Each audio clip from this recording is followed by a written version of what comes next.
Religious Song of the Week. Spirit of Pride. That's actually... What track did we listen to then? Number 9. Yes, number 9, Life is a Golden Prize, which you lot sang in my church. Yes, we did. Well, maybe introduce yourself, or you introduce them.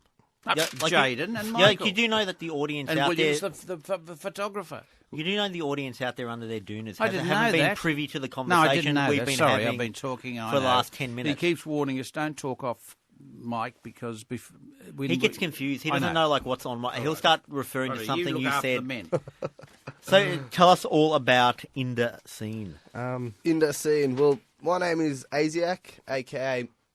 Asiak. No, my name is Michael, a.k.a. Asiak MC, and this is my co-producer, Jay Fluke. Yeah, I'm the singer of the group and the other MC part of the group. So, Asiak's an MC, I'm a singer and an MC. So So we're a bit of a yin and yang. One's sort of more raw, one's sort of got that soft voice and nice touch.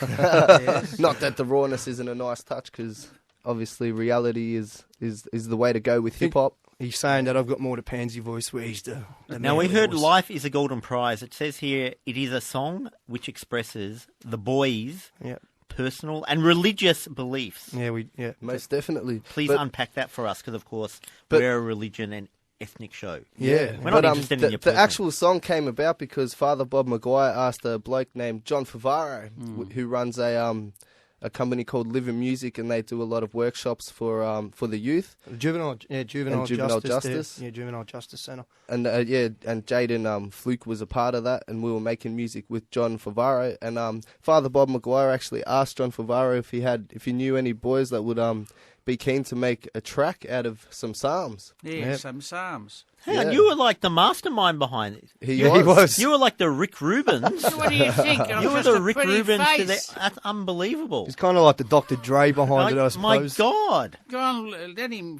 finish the thing. Yeah, tell us about these psalms in this song. What did we just hear?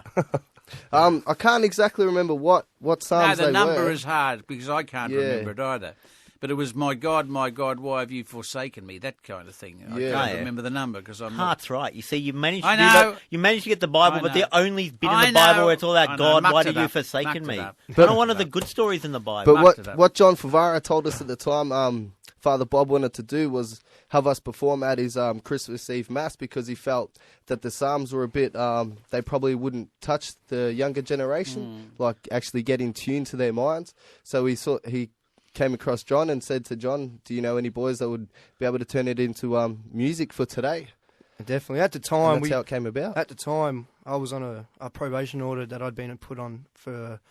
I was young for an assault, so I was put on a probation order and put into this program. Then I decided to make music, and me and Isaac been mates since we were kids, and we and then I got approached to do a song for Father Bob, and I'm kind of going, here's this guy put on a thing over, and I'm asking to do psalms out of a Bible, so that was pretty good. But it took us about a month to make that track, but that was really But worth did you it. become like new people? Having these There's psalms there's revealed? actually something really, I don't know what you'd call it, because I've always had my beliefs in religion, or my beliefs in God, and then in the end, everyone has their own beliefs, and but what are those beliefs? Tell us. Nobody really knows in the end. But Jaden and I went into a church before all this came about, before these tracks came about, and we asked God. Like, we went into the church in what street is it in the city?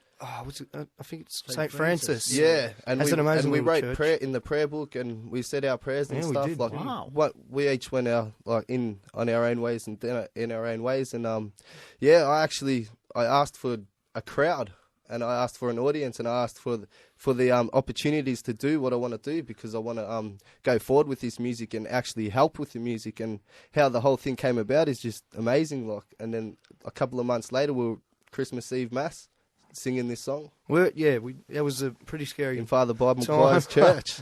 But never very, very scary crowd there. Scary. Well, there's thousands. There was about It was scary. 1,400 there. Not Yeah, just that, we scary. usually used to perform in front of people Yeah, that look, are that are just drunk. blind out of their mind, and that are jumping up and down like idiots. And here we are in front of 40-something, Yeah. older people that are older, In front of performing. 60-year-olds in front of to 30-year-olds. Trying not to swear. 10-year-olds. Now, it says one of the other songs on this album Yeah. is Aussie Pride, highlighting Australia society's good points and flaws. Yeah, definitely. Discuss. Yeah, Asiac is his background is European, very multicultural. Yeah, I've got Egyptian, Maltese, Greek.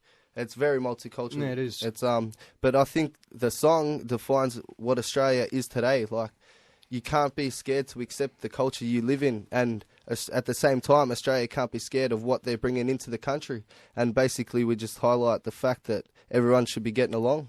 Everyone should be living life happy. Should just be pretty much coming together. And I thought you were like yin and yang, so you should present the case for not getting along now. The counterpoint. Because we made this track because growing up as kids, we've seen so many different kind of we've seen we've seen all the cultural diversity. We grew up in Broadmeadows on the Broadmeadows line, and down that way, it's pretty a lot of Lebanese, and the community's pretty heavy with the Muslim and the Maori, Samoan Islanders, and that, and everyone pretty much keeps in their own group. Where that if you're not, but at the same time they do mix as well. They do mix, but it's pretty rare. It's just the certain majority of people that I don't know. I guess they haven't been opened up to the rest of society, and in terms of schools and stuff, they've sort of probably been segregated and put into their own sections, which is what the government does with housing commission and stuff. They just put them all out into the outer suburbs, and I've noticed that like each area seems to be like. In Kensington and stuff, seems to be a lot of black community and stuff, and out our ways, like Jaden was just saying, in Broadmeadows and stuff, it seems like into all the commission areas out there, they've put all like the Turks and all the Arabs and a lot of different people. But yeah, so yeah, our opinion's pretty strong. We've had people take that track the wrong way, and they're thinking we're being pretty racist, and it's not a racist track. It's not at all. It's nothing to do with racism. It's just saying. Damn, I wish you would have played the track that could have been misinterpreted as racist. Yeah, basically it comes down. The track is called Aussie Pride, and I had people the other day telling me, well, that's racist. That's Anglo-Saxon Australian, rah rah rah. And I said to him, well, go listen to the words in the track and what we're actually saying, because totally opposite. It's totally the opposite. From what we believe. It comes down to the words Australian pride, like define Aussie pride. Look it up in the dictionary. Pride in yourself, not as in pride as in a lion pride, as in pride in yourself, man. Having pride in yourself, having pride in everything you do. I wonder if you can be a white supremacist rapper, because it's so tied in with there could be, African Americans that you're not allowed to. I guess you'd probably have to pretend you're being influenced by something else. You know what I mean? Like banjo ballads or something like that. You could say, listen, all I've done here is a white supremacist. I'm actually, doing a banjo ballad with a drum machine and records. Do you reckon that would be respected though? I don't know. In Australian society? Probably not. Probably only by the supremacists, though. Now, where can we see Inda Scene, or can we? Do we have to wait till Bob's next service? No. We've played a lot more shows. They've grown up since then, mate. But we have got a performance coming up. The next one we're doing is on the 16th of October. I'm just looking at my notes because I've got a bad memory. I'm like a fish. Yeah. But we are playing 16th of October down at the Central Club Hotel, and that's on 425 Swan Street, Richmond. That's in Melbourne. Yeah, Melbourne, that's right. And we're on at about 9 o'clock. The tickets, you can get them on a website that's www.hhevent.com.au.